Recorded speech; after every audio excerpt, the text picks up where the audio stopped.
Hablar sobre el terror en el medio de los videojuegos es adentrarse en un mundo bastante amplio y complejo, pues durante todo el tiempo que nos llevan acompañando, ha creado diversos géneros que ha sabido conectar con los jugadores, quienes tienen una mayor implicación debido a que en este medio no solo son observadores pasivos que presencian cada acontecimiento, sino que participan activamente y se vuelven parte de la experiencia al desenvolverse en un papel donde dirigen al personaje y deben implicarse a un nivel mucho más personal. Por mucho que una buena película de terror sea capaz de conectar con el espectador y envolverlo en su atmósfera, la realidad es que los videojuegos hace mucho que superaron este medio como una forma más íntima para transmitir este tipo de experiencias, con títulos que no solo ofrecen historias simples de slashers, como en el cine, sino que han sabido reinventarse al explorar el terreno del terror psicológico, con videojuegos que se aventuran a lo más profundo de la psique humana, en miedos tan profundos que es imposible no sentirse arropado por un terror más personal. En este canal ya hemos hablado sobre el primer Silent Hill, una entrega que revolucionó por completo el género de terror en los videojuegos, pero es justo y necesario reconocer que fue su secuela la que alcanzó cotas completamente impensables, siendo aún hoy en día y en mi opinión la mejor experiencia de terror jamás creada, contando con personajes complejos, una atmósfera agobiante, enemigos aterradores, una increíble banda sonora y con una historia que no teme indagar en temas sumamente delicados, volviéndose una entrega cargada de elementos simbólicos que hacen alegoría sobre temas psicológicos capaces de generar empatía en el jugador. Por todo esto y más, el día de hoy hablaremos sobre el mejor videojuego de terror que yo he tenido la fortuna de jugar, Silent Hill 2, un título que redefinió por completo mi concepción sobre el miedo.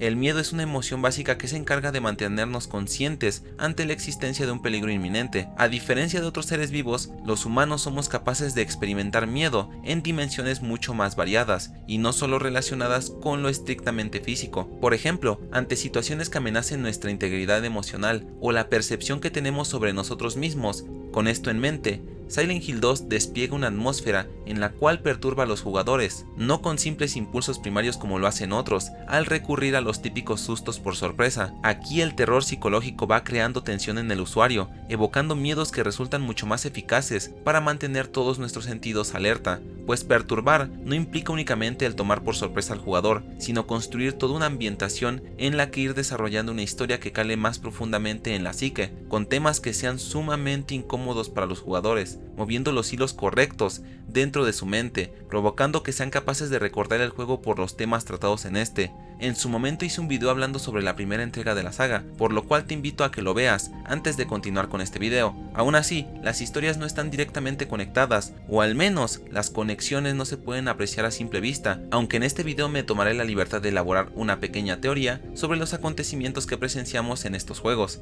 Esta segunda entrega no continúa con la trama de la secta que nos encontramos en el primer juego, pero no por ello pienso que el juego ocurra en un universo diferente. Puede ser que tras el intento de invocar a Samael durante la primera entrega, el pueblo quedara con profundas heridas y bajo influjos demoníacos, por lo cual llama a personas que han interactuado con él y cuyas vidas se han visto conflictuadas con eventos que generaron traumas o sentimientos profundamente negativos. Responder al llamado del pueblo implica que te adentres en un lugar donde tus mayores miedos, traumas y culpas cobren vida, pues hay una analogía perfecta para describir los horrores con los que se encuentra cada personaje, y es que Silent Hill crea un infierno personal, conectado directamente con cada uno de ellos. Todo lo que se encuentren en este lugar estará relacionado con su vida, sus experiencias y su sufrimiento. Por tanto, llegar a esta segunda versión del pueblo, ya sea que esté relacionada o no con el de la primera entrega, supone adentrarte en tu propia mente y enfrentarte a todo aquello que has mantenido oculto.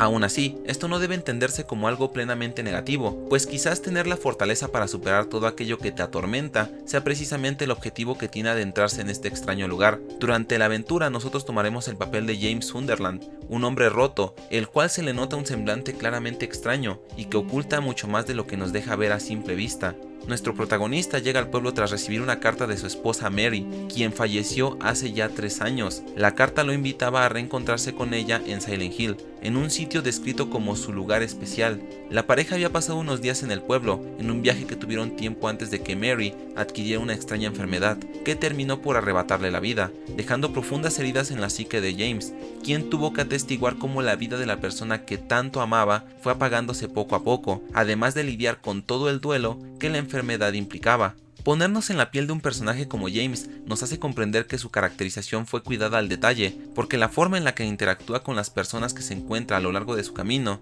nos hace entender que si bien él debe afrontar una culpa terrible, puede que tenga un lado más empático, siendo una persona cordial, amable e incluso atenta con el resto del elenco, pues está dispuesto a entablar conversación con cada uno de ellos y se preocupa por su seguridad, especialmente a medida que avanza la historia. Cada detalle que nos encontramos en el juego nos cuenta algo sobre la psicología de nuestro personaje, desde los escenarios hasta los enemigos y puzzles. Que James se ha llamado al pueblo es debido a que necesita afrontar algo en específico, y como si se tratara de un ser vivo, todo su entorno se encargará de que así sea. Desde el primer momento en que nos adentramos en Silent Hill, el sitio se percibe como una especie de limbo, un mundo gris, silencioso y sin una dirección clara. Quizás el sentimiento de pérdida sea el propósito que alienta a James para buscar exhaustivamente una forma de abrirse paso con tal de encontrar a la persona más importante para él. Al llegar al cementerio en las afueras del pueblo, nos encontraremos con Angela. Ella se encuentra en este lugar buscando a su madre y es la primer voz que alienta a James para que no entre en el pueblo, una advertencia clara sobre los horrores con los que se puede encontrar al adentrarse en ese lugar, un aviso que es ignorado debido a la fuerte necesidad que tiene por encontrarse con su esposa. Durante la aventura conoceremos otros personajes que también llegaron al pueblo tras recibir su llamado. Entre ellos también están Eddie y Laura, de quienes ya hablaremos más adelante en el video. Al llegar a la ciudad podemos percibir más ese ambiente cargado de una profunda soledad, simbolizando quizás la forma en que James se siente realmente, alguien solitario, confundido y buscando una forma de afrontar su pérdida. La densa niebla puede servir como una representación de la negación por ver la verdad, un bloqueo emocional que envuelve a James. Junto a esto, las calles vacías, laberínticas y desgastadas, como si hubieran sido abandonadas hace mucho tiempo, provocan que el jugador no pueda evitar sentirse perdido, sin rumbo definido y aún así con una curiosidad que nos alienta a seguir explorando. La primera ubicación importante dentro del juego son los apartamentos Woodside, un sitio que parece no tener gran relevancia comparado con el resto de las localizaciones que exploraremos durante la aventura, pero la realidad es que este sitio sirve como un primer paso al duelo que está por protagonizar James Sunderland, un primer paso en su descenso mental, pasando de las calles desoladas a un lugar completamente opresivo, claustrofóbico, sucio y decadente, un escenario que representa un estado inicial en donde la culpa del protagonista no está definida, pero donde los horrores ya están presentes, no solo con las aberraciones que nos encontraremos, sino con el diseño del mapeado, el cual refleja claramente el desorden que tiene James dentro de su mente y cuyos rompecabezas deberemos ir completando para indagar más profundamente en su conciencia, porque los puzzles no están ahí únicamente para servir como una mecánica, son lenguaje del videojuego que busca exponer información sumamente valiosa para el usuario. Por eso debemos prestar especial atención a todo lo que hagamos, aunque ya abordaremos con más profundidad este tema. En este lugar nos encontraremos con varios tipos de enemigos, empezando por los conocidos como figuras mentirosas, unas criaturas retorcidas que parecen estar sujetas por una camisa de fuerza, hecha de pliegues de su propia piel, simbolizando el sufrimiento reprimido de James, teniendo mucho más peso por ser el primer enemigo al que nos encontraremos. Los Mannequin son unas extrañas criaturas conformadas por dos pares de piernas unidas a un torso, representando los impulsos primitivos de James como el deseo sexual reprimido, debido a la enfermedad que sufrió su esposa antes de morir, algo que se ve reforzado por lo que vemos en la escena de nuestro primer encuentro con el Pyramid Head. Este es quizás el ente más representativo de la franquicia, pero a menudo mal utilizado por otros materiales audiovisuales de la misma, porque este monstruo no puede ser llevado fuera del contexto de esta entrega, ya que sirve como una manifestación de la culpa de James, un deseo de recibir un castigo, evocando la parte más oscura de su alma. Por eso, esta entidad lo perseguirá durante toda la aventura, pero no solo con el objetivo de acabar con su vida, sino para obligarlo e instigarlo a seguir avanzando, descendiendo más y más en sus más oscuros secretos. Durante el primer encuentro con este ser, simplemente nos observará al otro lado de unas rejas, vigilando de cerca a James, pero la segunda vez lo encontraremos abusando de un par de mannequins. Por ello, es que muchos de quienes jugamos esta entrega ligamos esos impulsos viscerales que James ha estado reprimiendo durante tanto tiempo, pues contrario a lo que ocurre en muchos juegos, en Silent Hill todo tiene una razón de ser. Cada cosa está colocada de tal manera en que nos pueda contar más sobre la historia y los personajes. A medida que sigamos explorando estos apartamentos, nos encontraremos con una contracara de estos, como si hubiésemos entrado a la versión de pesadilla que vimos en la primera entrega. pero lejos de ser así, esto tiene una fuerte implicación sobre cómo lentamente vamos accediendo a lo más profundo de la mente de James, y esta es la forma en la que el pueblo ha representado ese oscuro abismo dentro de su cabeza, el cual intenta ocultar desesperadamente. No es de extrañarse que al cambiar el escenario, el mismo también se vuelva mucho más hostil hacia el jugador, con más enemigos y con un gran número de lugares inaccesibles. Lograr abrirse paso para salir de estos apartamentos prueba no solo la convicción de enfrentar los horrores de la mente, sino también afrontar la culpa personificada por Pyramid Head al tener un enfrentamiento con este, indicando que James ha dado el primer paso para emprender su verdadero viaje y cumplir su deseo de encontrarse con su esposa, aunque quizás este fuerte deseo provoque el nacimiento de algo completamente inesperado. El encuentro con María supone un vistazo a la imagen idealizada que tiene James de su esposa Mary. No es coincidencia que esta mujer sea idéntica a su esposa fallecida, pues como supimos gracias al capítulo extra, Nacida de un deseo, María no es sino una manifestación producida a partir de la fuerte necesidad que tenía James por reencontrarse con su mujer. De esa forma es que nace María, por eso es por lo que la misma intenta por todos los medios mantenerse cercana, coqueteando y apoyando a James, siendo un claro reflejo del más profundo anhelo del personaje. Esta chica se separa de Angela, Eddie o Laura, quienes son personas reales que llegaron al pueblo. En mi propia interpretación, María no es una persona real, ella solo es producto de la mente del protagonista, razón por la cual no vemos que interactúe con otros personajes durante el juego. Ella únicamente está presente cuando James está solo. La actitud e imagen de María son pues la interpretación de los fuertes deseos reprimidos de James, una mujer sensual en cuerpo y actitud, además de mostrar una fuerte atracción por este hombre. El camino de nuestro protagonista lo lleva hasta el hospital Brookhaven, un lugar que trae a la luz profundos traumas producto de la estancia de Mary en un hospital durante su enfermedad, lo cual supuso que James pasara mucho tiempo en este al no querer dejarla sola, volviéndose un sitio con una fuerte carga emocional. A mi parecer, este lugar simboliza no solo el deterioro tanto físico como mental de la pareja, sino también su fracaso como esposo, al no encontrar la forma de ayudar a la mujer que amaba cuando ésta más lo necesitó, aunque quizás asegurar esto sea algo sumamente injusto para el protagonista. En este lugar nos encontraremos con una serie de enemigos que, al igual que los anteriores, nos darán información sobre la percepción de James. Las enfermeras son un monstruo recurrente en la saga, pero en esta ocasión reflejan un atuendo sexualizado y una gran agresividad, demostrando una vez más esos impulsos sexuales reprimidos, pero también la despersonalización, ya que estos entes no cuentan con un rostro visible, dejando en claro que las enfermeras no representaron nada, ni siquiera un apoyo en la enfermedad de Mary, y el estado abandonado del hospital siendo un reflejo de cómo concibe James estos lugares,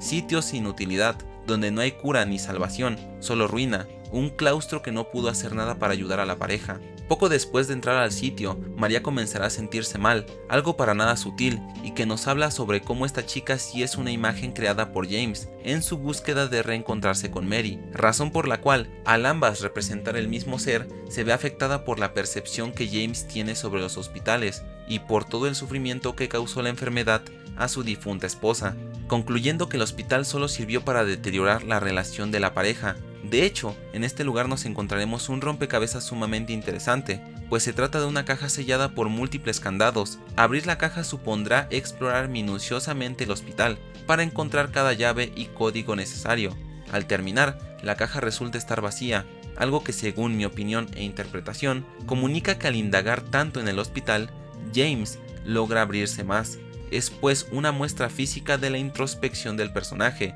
y su constante búsqueda por respuestas dentro de su propia cabeza, una mente cerrada, completamente hermética, producto de la culpa y el trauma. Incluso puede que el estado de las llaves y lugares donde encontramos cada clave para abrir las cerraduras nos muestre el reflejo de la relación destruida de la pareja, o quizás le estoy dando demasiadas vueltas. De cualquier forma, en este lugar nos encontraremos nuevamente con el Pyramid Head, el cual provocará que James caiga en la sección del hospital que corresponde a los enfermos mentales, algo que, como dije antes, no hará sino forzar al protagonista para que siga avanzando. Aquí nos enfrentaremos a un nuevo jefe, el cual conoceremos como Flesh Lips, o también llamados labios lujuriosos, siendo versiones más pequeñas de un jefe que veremos más adelante, y cuya jaula representa la prisión que supuso el postramiento en cama de Mary. Y los labios del monstruo también son un símbolo de Mary, pero lejos de referirse a algo sexual, el significado va más allá. Tras derrotar a estos enemigos, James será transportado a la versión de pesadilla del lugar, al igual que como ocurrió en los apartamentos, mostrándonos la verdadera imagen que tiene sobre este sitio. Aquí nos reencontraremos con María, la cual se había quedado atrás descansando después de sentirse mal.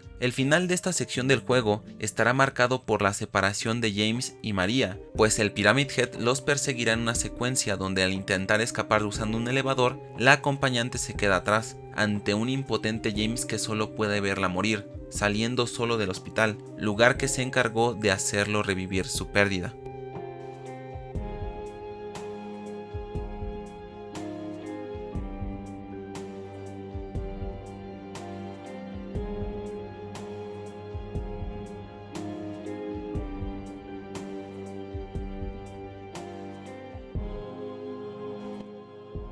El siguiente sitio al que James se adentra es la Sociedad Histórica de Silent Hill, un lugar que, como uno puede suponer, está ligado con su pasado, una reinterpretación de la historia convertida en culpa. De hecho, las piezas expuestas en este lugar representan vívidamente mensajes sobre confesión y castigo. Quizás la idea principal del estudio desarrollador, al conectar este sitio con el escenario de la prisión, era remarcar la función de la sociedad histórica como un vistazo a lo que alguna vez formó parte de la vida de James. Importantes recuerdos que nutrieron su vida y ahora no son más que retazos, ruinas distorsionadas que demuestran la lucha interna que libra el personaje. De hecho, la transición entre ambos lugares ocurre mediante un pasaje subterráneo, un descenso físico y psicológico a lo más profundo de la psique que nos recibe con una prisión, lugar que nos muestra la verdadera naturaleza del alma de James, representando el contacto con su culpabilidad, pues ahora ya no puede huir de sí mismo. Este escenario es especialmente perturbador debido a la forma en que fue diseñado, pues toda esta sección del juego cuenta con una fuerte cantidad de elementos que nos conectan a la historia.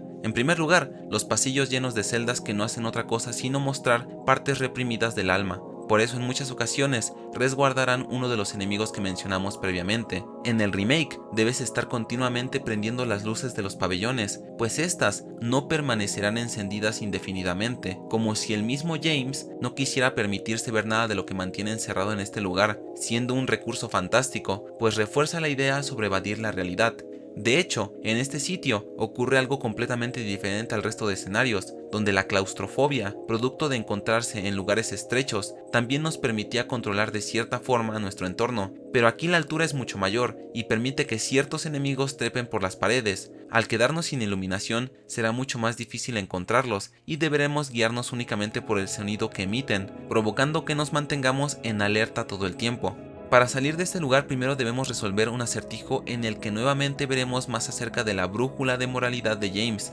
El rompecabezas del ahorcado es uno de los más representativos de la entrega, donde debemos identificar al único inocente de entre varias figuras. Encontraremos para ello una descripción de sus crímenes, y será pues nuestro trabajo decidir, simbolizando claramente el conflicto moral que está atravesando James. Y la horca como herramienta de castigo y condena se refiere a la fuerte necesidad que tiene por recibir un juicio que lo libere por fin de esa profunda culpa que lo acecha. Precisamente, la siguiente sección del juego es llamada El Laberinto, siendo la parte más confusa y extraña del juego, un sitio completamente diferente del resto de escenarios, pues parecen fragmentos de otros lugares puestos juntos en disposiciones sumamente extrañas. Aquí volveremos a encontrarnos con María, la cual no parece recordar nada de lo ocurrido en el hospital, quedando cada vez más claro cuál es su papel en el viaje de James, quien buscará una manera de llegar hasta ella. Este lugar claramente representa la confusión, desorientación y búsqueda de un sentido por parte del protagonista, quien cada vez tiene más claro su pecado, entiende por qué razón se encuentra en este lugar, y salir del laberinto quizás sirva para que reconozca por fin aquello que lleva tanto tiempo reprimiendo, resolver los rompecabezas y encontrar un camino para librarse del desastre de su propia mente, la cual nuevamente revive el trauma de su pérdida, pues al llegar con María, esta nuevamente yace sin vida, postrada en cama y con signos de haber sufrido una extraña enfermedad. Esto cobra especial relevancia, pues al salir del laberinto nos pondremos en marcha al último lugar que visitaremos durante la aventura, el Hotel Lakeview. Pero para poder llegar a él deberemos seguir la luz de un faro mientras conducimos un bote, un acto que demuestra la esperanza que vislumbra James en la espesa niebla, un faro que simboliza a Mary. Es este el lugar donde la pareja compartió sus últimos momentos de felicidad, sirviendo como el núcleo emocional de toda la aventura, un sitio prometido de reencuentro, su lugar especial. Es aquí, el lugar donde la memoria distorsionada de James chocará directamente con la brutal realidad que ha intentado mantener alejada,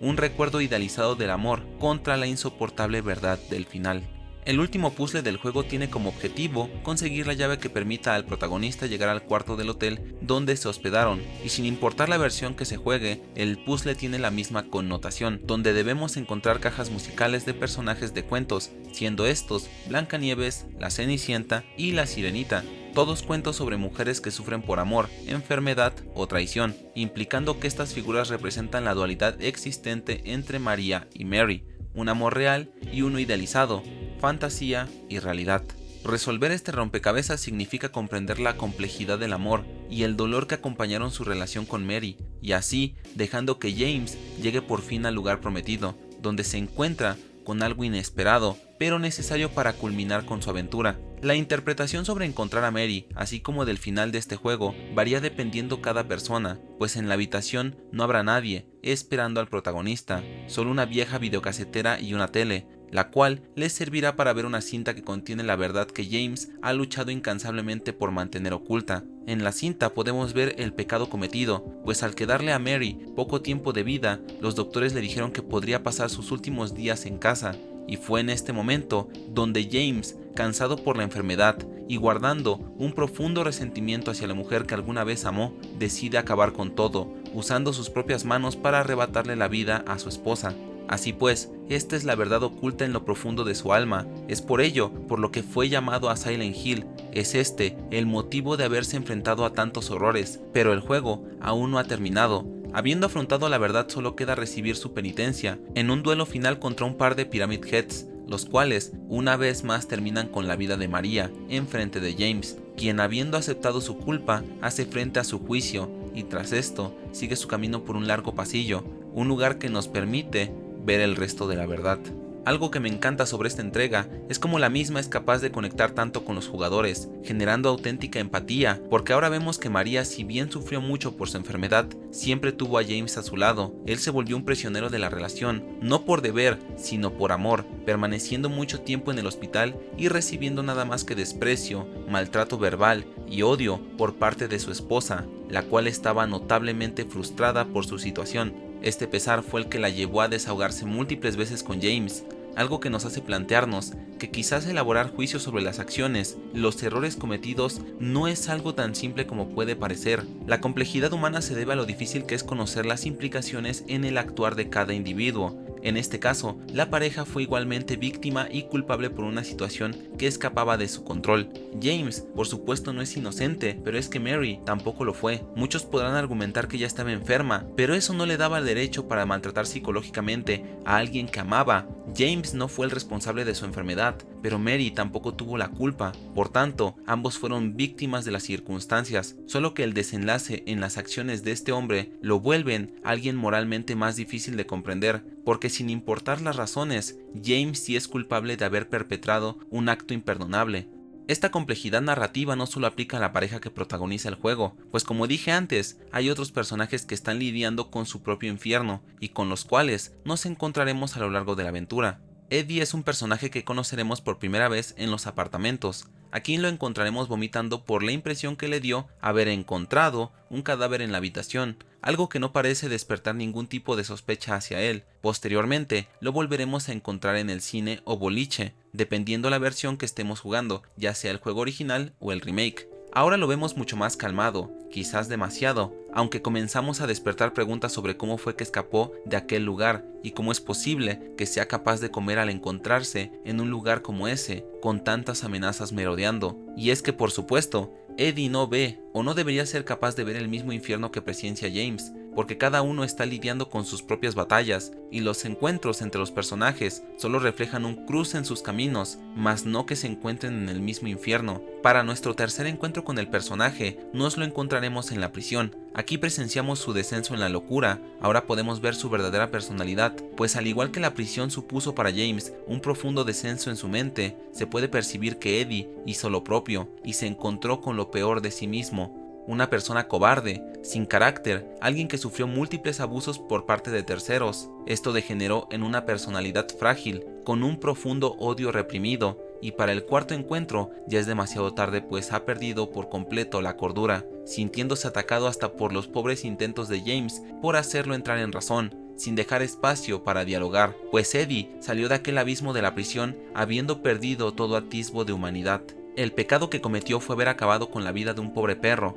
producto de la psicosis que generó el constante abuso verbal hacia su aspecto físico. No es sino el resultado de una persona inocente, expuesta a lo peor de la naturaleza humana, y como muchas veces los monstruos no eligen serlo, son producto de su entorno. Ángela es otro personaje con un profundo peso narrativo, escondiendo un trasfondo sumamente triste, pues si bien la primera vez que nos encontramos con ella resulta ser un personaje que se siente lejano y algo empático al recomendar a James que se aleje del pueblo por su seguridad, la segunda vez presenciamos una faceta más cercana de su verdadero estado mental, pues en los apartamentos la podremos ver acostada frente a un espejo mientras sujeta un cuchillo y parece estar fuera de sí, teniendo una actitud mucho más extraña y agresiva que se opone a cualquier tipo de acercamiento por parte de nuestro protagonista, aunque lejos de sentir miedo por él, pareciera como si realmente estuviera escapando de algo más, algo que nosotros no somos capaces de ver. Para nuestro tercer encuentro, al fin podemos presenciar aquello de lo que intentaba escapar,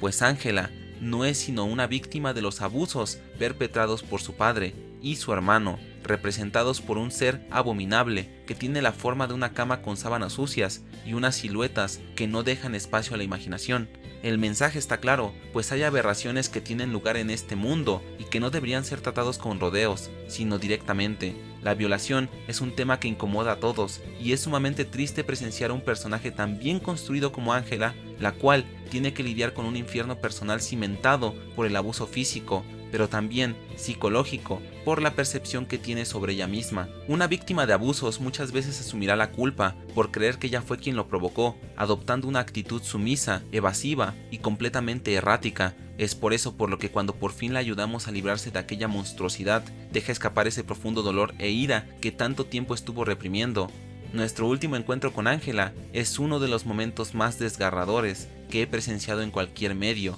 pues por fin podemos ver aquello a lo que se ha enfrentado todo este tiempo, un infierno en llamas, con figuras humanas encadenadas a las paredes y restos sanguinolentos en partes íntimas que simbolizan perfectamente lo más profundo y doloroso de su trauma. Un momento donde nos encontramos a una mujer que ya no tiene fuerzas para seguir adelante, lanzando una serie de diálogos que calen en lo más profundo de nuestro protagonista, pero también de nosotros mismos.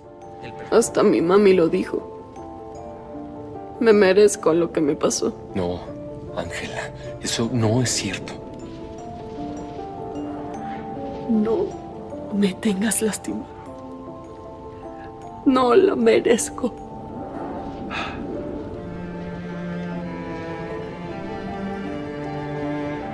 ¿O qué piensas que podría salvarme?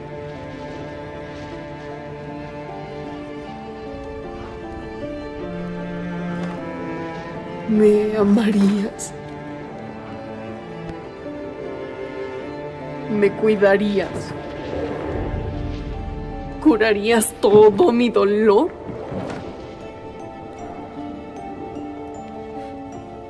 Eso pensé.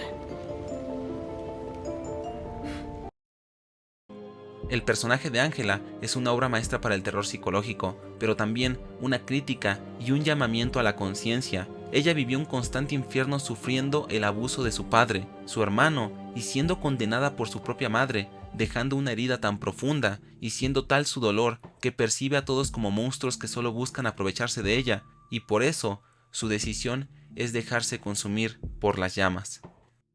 El único personaje que nos falta por mencionar es Laura, una pequeña niña la cual, si bien se encuentra en el pueblo, no se debe a que ella tenga un infierno que afrontar, pues al ser una niña simboliza la inocencia de la infancia, pero no por ello significa que no tenga profundas heridas producto de las experiencias vividas a su corta edad. Así pues, ella es una huérfana que conoció a Mary en el hospital. Ambas forjaron un vínculo muy profundo, al punto en que fantasearon con la idea de formar una familia los tres. Desgraciadamente, dicho sueño fue frustrado por la enfermedad y las acciones perpetradas por el protagonista. La razón por la que la niña se comporta como una malcriada con James es porque ella sabe de las múltiples peleas que este tuvo con Mary durante su estancia en el hospital. Por otra parte, para ella son simples bromas inocentes, pues al no tener que lidiar con un infierno personal como el resto de los personajes, ella no ve ningún tipo de monstruo o fenómeno paranormal en el pueblo. Para ella, solo es un sitio común. Hay dos puntos importantes en nuestros encuentros con este personaje, que nos hablan mucho más acerca de su percepción sobre James.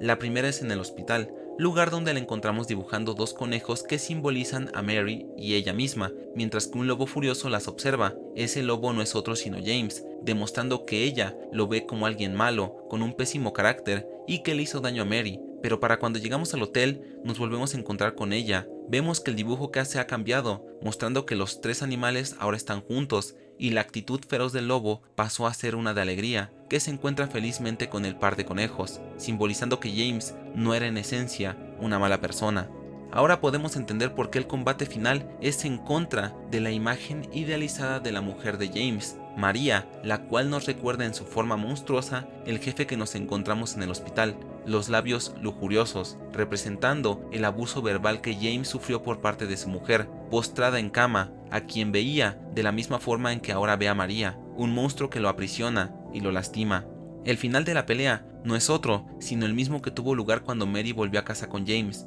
solo que esta vez seremos nosotros como jugadores quienes debemos apretar el gatillo. Por supuesto, siendo un juego tan complejo, tan bien planteado y con tantas cosas ocultas, podremos conseguir un final dependiendo de nuestras decisiones. Personalmente, considero que el mejor final es el de abandono, simbolizando cómo James acepta su culpa, carga con el peso de sus acciones, pero se dispone a seguir con su vida, pues ese era el deseo de Mary, expuesto en una última carta que le dejó y debía recibir cuando ésta muriera, dejándonos ver la realidad de todo lo que tuvo que vivir la pareja, y así cerrando el ciclo de búsqueda del personaje, pues leer esa carta y aceptar las palabras de Mary suponen el tan anhelado reencuentro con su esposa, a través de unas últimas palabras llenas de amor y arrepentimiento.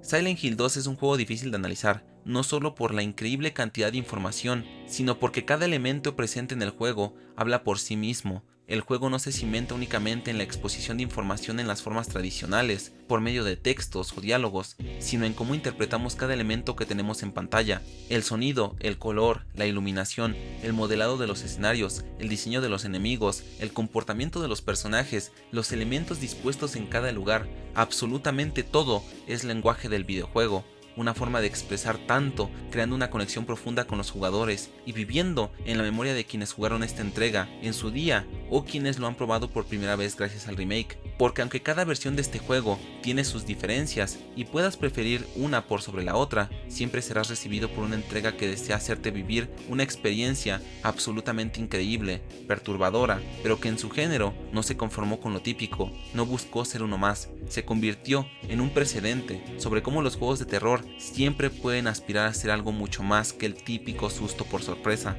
porque muchas veces aquello que más miedo nos da se encuentra dentro de cada uno de nosotros, esperando la oportunidad para salir. Silent Hill 2 no es solo mi juego preferido de la franquicia, sino que se ha convertido en uno de mis títulos favoritos, uno que demuestra que estos no son solo jueguitos para niños, pueden ofrecer experiencias mucho más complejas y que te acompañarán por el resto de tu vida. Pero eso sí, si aún no has probado este videojuego, te animo a que lo hagas, que te aventures a un viaje a lo más profundo de la mente humana, superando los miedos más profundos y dejándote llevar por una historia cargada de significado, pues te aseguro que no te dejará indiferente y te planteará más de una pregunta sobre la moralidad, pero también sobre aquellas cosas que quizás todos nosotros ocultamos y tenemos miedo de reconocer que se encuentran en nuestro interior.